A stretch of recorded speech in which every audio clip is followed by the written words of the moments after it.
அன்பு நேயர்களுக்கு கனிவான வணக்கம். இஸ்ரேல் தேசத்தை உருவாக்கிய ஜியோனிசம் பிறப்பு. பல நூற்றாண்டுகளாக தங்களின் பூர்வீக தாய் மண்ணை விட்டு பிரிந்து உலகின் பல நாடுகளில் யூதர்கள் வாழ்ந்து வந்தாலும் கூட யூதர்களின் திருவிழாவான பாஸ்கா எனப்பட்ட யோம் கிப்பூர் வரும் ஆண்டில் தங்கள் தாய் நிலத்தில் கொண்டாடிவிட வேண்டும் என்ற நம்பிக்கையில்தான் ஒவ்வொரு புதிய ஆண்டையும் யூதர்கள் கழித்தார்கள். ஆனால் ஜெருசலேமை அடைவோம் என்ற ஒற்றை நம்பிக்கையை அவர்கள் என்றுமே கைவிட்டது இல்லை. பல ஆண்டுகளாக கஷ்டங்களையும் வேதனைகளையும் அடக்குமுறைகளையும் சந்தித்த யூதர்களுக்கு 19ஆம் நூற்றாண்டு ஒரு புதிய நம்பிக்கையை கொடுத்தது. ஏனெனில் யூதர்களின் ஆன்மா எனப்பட்ட ஜியோனிசம் 19ஆம் நூற்றாண்டின் துவக்கத்தில்தான் விதைக்கப்பட்டது. யூத மதமும் ஜியோனிசமும் ஒரே மாதிரியானது அல்ல. யூத மதம் என்பது யூதர்களின் பழக்க வழக்கங்கள், கடவுள், மத கட்டளைகள், கோட்பாடுகள், சடங்குகளை உள்ளடக்கியது. ஜியோனிசமோ ஒரு தேசியவாத கொள்கையை மையமாக கொண்டது. யூதர்கள் தங்கள் தேசத்தில் வாழ வேண்டும் என்பதற்காக உருவாக்கப்பட்டது. கடவுளால் ஆபிரகாமுக்கு வழங்கப்பட்ட வாக்களிக்கப்பட்ட தேசத்தை பெறுவதற்கான நடவடிக்கையை மையமாக கொண்டது. நவீன உலகில் யூத தேசத்தை உருவாக்கவும் சுதந்திர இஸ்ரேல் தேசத்தை கட்டமைக்கவும் உருவாக்கப்பட்டதே ஜியோனிசம். 19ஆம் நூற்றாண்டில் யூதர்களின் மீதான வெறுப்பு உலக நாடுகளில் மறையத் தொடங்கியது. யூத அனுதாப அலை நாளுக்கு நாள் அதிகரித்தது. யூதர்களை ஆதரிக்கும் நாடுகளினுடைய எண்ணிக்கையும் உயரத் தொடங்கியது. இதனை சரியாக பயன்படுத்தி கொண்ட ஜியோனிசவாதிகள் இவர்களின் குறிக்கோளை கானான் தேசம் பக்கம் திருப்புவதை கொண்டிருந்தார்கள். அதாவது கானான் தேசத்தில் யூதர்களுக்கான ஒரு நாட்டை உருவாக்குவதே இவர்களின் நோக்கமாக இருந்தது. அதற்காக சர்வதேச நாடுகளிடம் அங்கீகாரத்தை பெறுவது, உலகில் பல நாடுகளில் வாழ்ந்து வரும் யூதர்களை இஸ்ரேல் நாட்டிற்கு கொண்டு வருவது, இதுவே ஜியோனிசத்தின் முதன்மையான குறிக்கோளாக இருந்தது. இஸ்ரேலுக்கு குடிபெயரும் நிகழ்வை யூதர்கள் ஹீப்ரு மொழியில் அலியா என குறிப்பிட்டிருந்தார்கள். உலகெங்கும் வாழ்ந்த யூதர்களில் பலர் ஜெருசலேம் திரும்புவதை விரும்பவில்லை. ஏனெனில் அவர்கள் வாழ்ந்து கொண்டிருந்த நாடுகளிலேயே செல்வந்தராக வாழ்ந்து வந்தார்கள். இது மட்டும் அன்று, ஜெருசலேம் பகுதியில் தொடர்ச்சியான போர்கள், பாதுகாப்பின்மை, அமைதியின்மை போன்றவைகளோடு இனிமேலும் யூதர்களுக்கான தேவாலயம் ஜெருசலேமில் கட்ட முடியாது என்பதை இவர்கள் திடமாக நம்பினார்கள். எனவே ஜெருசலேம் செல்வதில் பெரும்பாலான யூதர்கள் அதிக அளவு ஆர்வமும் காட்டவில்லை. 18ஆம் நூற்றாண்டிலும் 19ஆம் நூற்றாண்டின் ஆரம்பத்திலும் புலம்பெயர் யூதர்களை ஜெருசலேம் திரும்புவதற்காக 3 பேர் இயக்கங்கள் தோன்றியது. அவைகள் முறையே யூதா பிபாஸ் கிபி 1789 1852 வரை செயல்பட்டது. ஸ்வி ஹிர்ஷ் கிபி 1795 1874 வரை செயல்பட்டது. யூடா அல்கைல் கிபி 1798 1878 வரை செயல்பட்டது. இந்த 3 இயக்கங்களும் பெரும்பாலும் ஐரோப்பிய நாடுகளிலேயே செயல்பட்டது.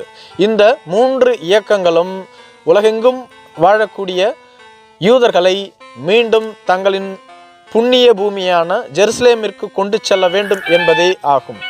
3 அமைப்புகளும் உலகெங்கும் வாழும் யூதர்கள் சந்திக்கக்கூடிய பிரச்சனைகள், அடக்குமுறைகள், சித்திரவதைகள் போன்றவற்றை வெளி உலகுக்கு கொண்டு வந்து யூதர்களின் மீதான அனுதாபத்தை உருவாக்கியது. அதிலும் குறிப்பாக ஐரோப்பிய நாடுகளிலே இது அதிகமாக செயல்பட்டது. இதனால் யூதர்களின் மீதான வெறுப்பு மறைந்து அனுதாபம் உயரத் தொடங்கியது. ஜெருசலேமில் வாழ மறுத்த யூதர்களையும் அங்கு வாழ்ந்து கொண்டிருக்கக்கூடிய நாடுகளில் அவர்கள் சந்திக்கக்கூடிய பிரச்சனைகளை எடுத்து கூறி அவர்களை மீண்டும் ஜெருசலேம் கொண்டு வருவதில் தொடர்ந்து இவர்கள் முனைப்பாக செயல்பட்டார்கள். யூதர்கள் வெளிநாடுகளில் வசதியாக வாழ்ந்தாலும் கூட அவர்கள் அங்கு 2ஆம் தர குடிமக்களாகவே வாழ்வார்கள். அது மட்டும் அன்று, எப்பொழுது வேண்டுமானாலும் அங்கிருந்து அவர்கள் துரத்தப்படலாம் என்ற ஒரு கருத்தையும் இவர்கள் எடுத்து கூற தவறவில்லை. இதனால் ஒரு சில யூதர்கள் மீண்டும் தாங்கள் தாயகமான ஜெருசலேம் திரும்புவதற்காக ஒப்புக்கொண்டார்கள். ஜிப்ரால்டர் ஜபர்ஷ் இவர் ஸ்பானிஷ் யூத குடும்பத்தில் பிறந்தவர். இவர் உலகம் முழுவதும் யூத குடியிருப்புகளுக்கு சென்று அங்கு வாழ்ந்த யூதர்களை சந்தித்து அவர்களது நிலைமையை தெரிந்து கொண்டு இவர்கள் அனைவரும் மீண்டும் யூதர்களினுடைய பூமியான கானான் தேசம் திரும்ப வேண்டும் என்று அவர்களிடம் எடுத்து கூறி அவர்களுக்கான பாதுகாப்பையும் உறுதிப்படுத்துவதாக கூறினார். அது மட்டும் அன்று கானான் தேசம் அக்காலத்தில் ஒட்டமான் பேரரசிற்கு உட்பட்ட ஒரு பகுதியாக இருந்தது. எனவே ஒட்டமான் பேரரசரிடமும் இவர் சென்று பேச்சுவார்த்தை நடத்தினார். நாங்கள் எங்கள் தாயகமான ஜெருசலேம் தேசத்திற்கு திரும்பி சென்று வாழ்வதற்கு அனுமதி அளியுங்கள். அதோடு அங்கு நாங்கள் எந்தவிதமான மோதலிலும் ஈடுபட மாட்டோம் என்று வாக்குறுதியையும் கொடுத்திருந்தார். இது மட்டும் அன்று ஒருவேளை ஒட்டமான் பேரரசர் சம்மதிக்காமல் போனால் போராட்டம் அல்லது சண்டையின் மூலமாவது பெற்றுவிட வேண்டும் என்ற எண்ணத்தில் இவர் இருந்தார். இவர் காலத்தில் வாழ்ந்த மற்றும் ஒரு ரபியான ஸ்வி காலிஸ்டர் என்பவரும் இதே நிலைப்பாட்டில் இருந்தார். இவர் கானான் தேசத்தின் பிலிஸ்தியா என்ற பகுதியில் பிறந்தார். யூத தேசத்தை கானானில் உருவாக்க வேண்டும் என்று பல யூதர்கள் தங்களது வருமானத்தில் 10% ஜியோனிச அமைப்பிற்கு வழங்கினார்கள். இந்த ஜியோனிசம் என்பது யூத வங்கியை உருவாக்கி இருந்தது. யூத வங்கியில் பெரும்பாலாக யூதர்கள் தங்களது பெரும் பணத்தை கொடுத்திருந்தார்கள். இந்த யூத வங்கியின் நோக்கம் என்னவென்றால் கானான் தேசத்தில் நிலங்களை வாங்கி குவிக்க வேண்டும் என்பதே ஆகும். இதன் பொருட்டு கானான் தேசத்தில் அதிக அளவு நிலங்கள் வாங்கி குவிக்கப்பட்டது. இது யூத வங்கியின் மூலமே நடைபெற்றது. மேலும் கானான் தேசத்தில் அங்கு வாழ்ந்து கொண்டிருந்த அரேபிய இஸ்லாமியர்களுக்கு குறைந்த வட்டிக்கு கடனையும் கொடுத்தது. இவர்கள் திரும்ப செலுத்த முடியாத போது அதற்கு அதிக அளவு வட்டியை கூறி அவர்களிடமிருந்து நிலத்தை பிடுங்கி கொண்டது. வாங்கிய நிலம் ஒரு பகுதி என்றால் அப்பட்டமாக ஏமாற்றப்பட்ட நிலங்கள் 2 பகுதிக்கு மேல் இருந்தது. இவ்வாறு கானான் தேசத்தில் வாங்கி போடப்பட்ட நிலத்தில் உலகெங்கிலும் வாழ்ந்த யூதர்களை கொண்டு வந்து ஜியோனிச அமைப்பு குடி அமர்த்தியது.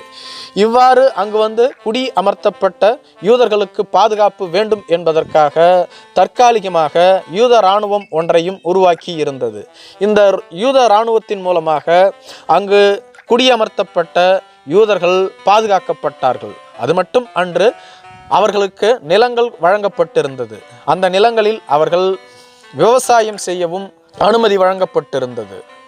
காலிஸ்டர் இதற்காகவே பல ஐரோப்பிய நாடுகளிலும் ஜெர்மனியின் பல நகரங்களுக்கும் சுற்றுப்பயணம் மேற்கொண்டு பெருமளவு நிதியை திரட்டி ஜியோனிச அமைப்பிற்கு வழங்கினார். அதே சமயத்தில் இவரது குடும்பமோ வறுமையில் வாடிக்கொண்டிருந்தது. குடும்பத்தை நடத்துவதற்காக இவரது மனைவி கிடைத்த வேலைகளை செய்து குடும்பத்தை நடத்தி கொண்டிருந்தார். காலிஸ்டரும் ஒட்டமான் பேரரசின் ஒரு பகுதியான பிலிஸ்தியாவில் பிறந்தவரே ஆவார். இவர் பிறந்த பகுதியில்தான் ஜூடோ ஆல்கைல் என்ற ஒரு யூத அமைப்பும் செயல்பட்டு வந்தது. இவர் பிற்காலத்தில் இந்த அமைப்பில் சேர்ந்துதான் ஜியோனிசத்தின் மூலம் பெரும் அளவு நிதியை திரட்டி யூத நிலம் வாங்க வழங்கி கொண்டிருந்தார். ஜியோனிசம் அமைப்பு உலகெங்கும் உள்ள யூதர்களை யூத நாட்டிற்கு கொண்டு வந்து குடி அமர்த்துவதையே தங்களது தலையாய கடமையாக கொண்டிருந்தது. இவ்வாறு ஜியோனிச இயக்கத்தின் மூலமாக உலகெங்கும் வாழ்ந்து கொண்டிருந்த யூதர்களில் பலர் தொடர்ச்சியாக படிப்படியாக கொண்டு வந்து குடியமர்த்தப்பட்டு கொண்டிருந்தார்கள். இது ஒட்டமான் பேரரசிற்கோ அல்லது கானான் தேசத்தில் வாழ்ந்து கொண்டிருந்த அரேபிய இஸ்லாமியர்களுக்கோ என்ன நடக்கிறது என்று புரிந்து கொள்ள முடியவில்லை. யூதர்கள் ஒட்டமான் பேரரசர்களினுடைய அனுமதியோடு இங்கு வந்து குடியேறுகிறார்கள் என்று மட்டுமே அவர்கள் எண்ணிக்கொண்டிருந்தார்கள். உண்மையில் யூத தேசம் இவர்களுக்கு தெரியாமல் அங்கு வளர்ந்து கொண்டிருப்பதை அவர்கள் அக்காலத்தில் உணரவே இல்லை. இவை வெளி உலகிற்கு தெரிந்தபோதுதான் பிரச்சனையும் வெடித்தது. நன்றி.